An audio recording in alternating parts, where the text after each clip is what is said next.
Hello my dear friends, welcome back to Rise Education. അപ്പോൾ മക്കളെ, നമുക്ക് ഇ ഗവേൺസ് ഇൻഫ്രാസ്ട്രക്ചറിനെ കുറിച്ചാണ് നെക്സ്റ്റ് നമുക്ക് നോക്കാനുള്ളത്. നമുക്ക് നോക്കാം ഇ ഗവേൺസ് ഇൻഫ്രാസ്ട്രക്ചറിൽ എന്തൊക്കെയാണ് നമുക്ക് പഠിക്കാനുള്ളത്.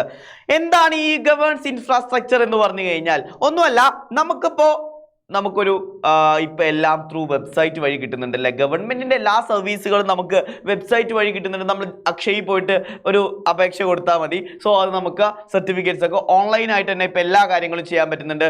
സോ അതാണ് മക്കളെ ഇ ഗവേൺസ് ഇൻഫ്രാസ്ട്രക്ചർ ആയിട്ട് നമ്മൾ പറയാൻ പോകുന്നത്.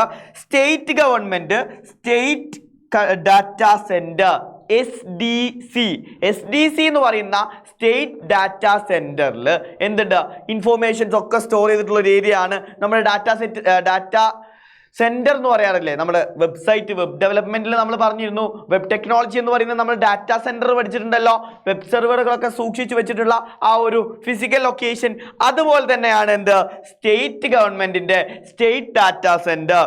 ദെൻ അതിലുള്ള ഡാറ്റയൊക്കെ ത്രൂ ഇന്റർനെറ്റ് വഴി നമുക്ക് സ്റ്റേറ്റ് വൈഡ് ഏരിയ നെറ്റ്വർക്ക്, ഏത് നെറ്റ്വർക്ക് വഴിയാണ്? സ്റ്റേറ്റ് വൈഡ് ഏരിയ നെറ്റ്വർക്ക് വഴി S1 വഴി നമുക്ക് കോമൺ സർവീസ് സെന്റേഴ്സിലൂടെ CSC, നമ്മുടെ നാട്ടിലൊക്കെ ഉണ്ടാവും CSC centres. So common service സെന്റേഴ്സിലൂടെയാണ് നമുക്ക് പ്രൊവൈഡ് ചെയ്യുന്നത്. നമുക്ക് ഡീറ്റെയിൽ ആയിട്ട് നോക്കാം. ഗവൺമെന്റ് നമുക്ക് ഒരുപാട് സർവീസുകൾ പ്രൊവൈഡ് ചെയ്യുന്നുണ്ട്. നമ്മൾ പഠിച്ചിരുന്നു G2G, government to government, government to citizen, government to employee etcetera, അങ്ങനെ നമ്മൾ പഠിച്ചിട്ടില്ലേ. സോ ഈ ഒരു ഗവൺമെന്റ് പ്രൊവൈഡ് ചെയ്യുന്ന അപ്ലിക്കേഷൻസ്, അതായത് നമ്മുടെ നാറ്റിവിറ്റി, കമ്മ്യൂണിറ്റി ഇൻകം, വില്ലേജ് ഓഫീസിൽ നമുക്ക് കിട്ടുന്നുണ്ട്. പല സ്കോളർഷിപ്പുകളും ഉണ്ട്.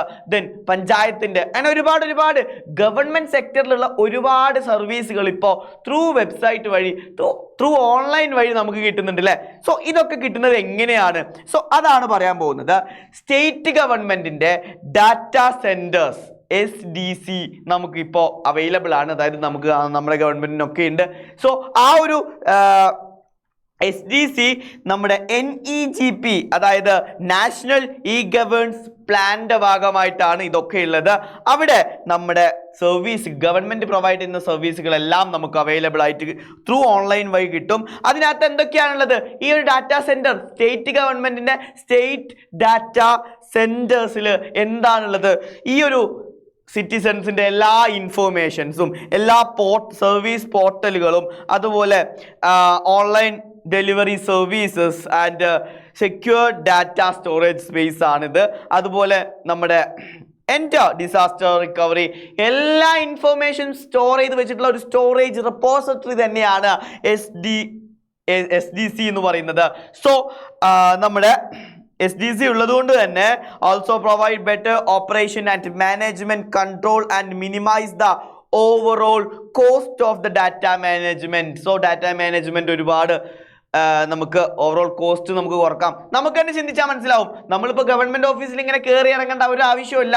ജസ്റ്റ് അക്ഷയയിൽ പോയിട്ടൊക്കെ അപേക്ഷിച്ചാൽ മതി, നമുക്കത് കിട്ടും അല്ലേ. സോ അത്രയും സിമ്പിൾ ആയിട്ടുണ്ട്. റിസോഴ്സ് മാനേജ്മെന്റ്, ഡെവലപ്മെന്റ് എല്ലാം ഈസി ആയിട്ടുണ്ട്. ആൻഡ് ഇത് നമുക്ക് കിട്ടുന്നത് കേരള ഗവൺമെന്റിന്റെ, കേരളം ഒരു സ്റ്റേറ്റ് അല്ലേടാ.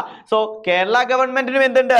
Kerala state wide area network use ചെയ്തിട്ടാണ് ഈ ഒരു SDCക്കകത്തുള്ള ഡാറ്റ നമുക്ക് ത്രൂ അപ്ലിക്കേഷൻസ്, ത്രൂ ഓൺലൈൻ വഴി നമുക്ക് കിട്ടുന്നത്. സോ ഈ ഒരു KSWAN എന്ന് പറഞ്ഞു കഴിഞ്ഞാൽ Kerala state wide area network ആണ്. സോ ഇത് നമ്മുടെ സ്റ്റേറ്റ് ഇൻഫോർമേഷൻ ഇൻഫ്രാസ്ട്രക്ചർ SIIയുടെ ഒരു ബാക്ക് ബോൺ ആണെന്ന് തന്നെ പറയാൻ പറ്റും. സോ ഇത് ത്രൂ ആണ് എല്ലാം നടക്കുന്നത്. ഇവിടെ നമുക്ക് മൊത്തം 14 ഡിസ്ട്രിക്റ്റുകളാണുള്ളത്. സോ 152 ബ്ലോക്ക് പഞ്ചായത്തുകളിലേക്ക്, അതായത് ഈ 14 ഡിസ്ട്രിക്റ്റിലും വ്യാപിച്ചു കിടക്കുന്ന 152 ബ്ലോക്ക് പഞ്ചായത്തുകളിലേക്ക് ഈ ഒരു നെറ്റ്വർക്ക് വഴി ഈ എല്ലാ സർവീസുകളും പ്രൊവൈഡ് ചെയ്യാണ്. കോഴിക്കോട്, തിരുവനന്തപുരം, കൊച്ചി ആണ് ഈ 3 സ്ഥലത്ത്. അതായത് തിരുവനന്തപുരം, കൊച്ചി, കോഴിക്കോട്, ഈ 3 സ്ഥലത്താണ് ഈ ഒരു നെറ്റ്വർക്കിന്റെ ഹബ്ബ് ഉള്ളത്. ഇതുവഴി എല്ലാ ബാക്കി 14 ഡിസ്ട്രിക്റ്റിലേക്കും ഡിസ്ട്രിബ്യൂട്ട് ചെയ്യാണ് ചെയ്യുന്നത്. The network to also connect the large number of various offices of government department, ഗവൺമെന്റിന്റെ എല്ലാ ഓഫീസുകളും, ഒരുപാട് ഓഫീസുകൾ എന്ത് ചെയ്തിട്ടുണ്ട്, ഈ ഒരു നെറ്റ്വർക്ക് ത്രൂ ഇന്റർ കണക്റ്റഡ് ആണ്. കാരണം നമുക്കൊരു പേപ്പർ ഒരു സർട്ടിഫിക്കറ്റ് കിട്ടണമെങ്കിൽ ഒരു ഡിപ്പാർട്ട്മെന്റ് മാത്രം പോരാ, പല ഡിപ്പാർട്ട്മെന്റിന്റെയും ഒപ്പ് കാര്യങ്ങളൊക്കെ വേണ്ടി വരും. സോ ഇതൊക്കെ ത്രൂ ഇന്റർനെറ്റ് വഴി കണക്റ്റഡ് ആണ്. സോ അതാണ് Kerala state wide area network. And ഇത് നമുക്ക് ആക്സസിബിൾ ആകുന്നത് നമ്മൾ പറഞ്ഞു അക്ഷയ വഴിയൊക്കെയാണ്. ഈ അക്ഷയൊക്കെ എന്താണ്? കോമൺ സർവീസ് സെന്റേഴ്സ് ആണ്. CSC വഴിയാണ് നമുക്ക് ഇതെല്ലാ കാര്യങ്ങളും കിട്ടുന്നത്. നമ്മളെല്ലാവരും ചെല്ലുന്നത് നമ്മുടെ ഇന്റർനെറ്റ് കഫേ അല്ലെങ്കിൽ അക്ഷയ സെന്റർ എന്നൊക്കെ പറയുന്നില്ലേ, അവരെ പറയുന്ന പേരാണ് എന്ത്? CSC എന്ന് പറയുന്നത്, common service centres. End users ആയിട്ടുള്ള നമ്മളൊക്കെ ഹ്യൂമൻസ്, നമ്മൾ സിറ്റിസൺസ് ഈ ഒരു ഷോപ്പിലാണ് അല്ലെങ്കിൽ ഈ ഒരു അക്ഷയ സെന്ററിൽ CSIയിലാണ് നമ്മൾ ചെല്ലുന്നത്.